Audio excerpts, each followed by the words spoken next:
અમારી બાજુમાં મહેશદાનભાઈ કવિરાજ બિરાજમાન છે। આમ તો ગઢવી છે એટલે કઈ કહેવું પડે નહીં, પણ એટલા બધા કાર્યક્રમો ગુજરાતના શ્રેષ્ઠ કલાકારો હારે આ સાજિંદાઓ કર્યા છે।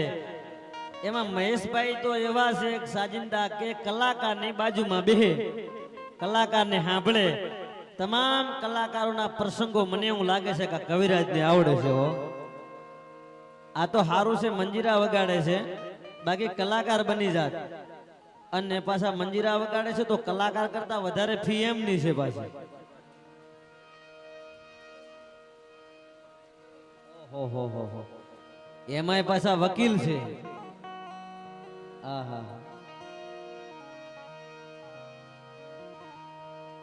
વકીલ છે એટલે પછી તો હવે કઈ કહેવાનું બાકી રહેતું નથી।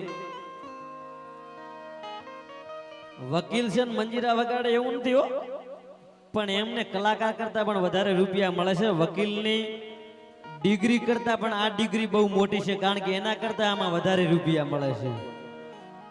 કોકદી એમને અમારા ભાઈને જગદીશભાઈને આમને ક્યારેક ફોન કરજો, ક્યારેક પ્રોગ્રામ ક્યાંય ગોઠવવો હોય, જગદીશભાઈ કેટલા લેહો, તમને જવાબ મળશે। અને જવાબ મળે પછી અમને ફોન કરજો સિદ્ધરાજભાઈ તમે જ મિત્રતાના નાતે આમને લાવી શકો, બાકી આટલા બજેટમાં આ ન આવે। આ તો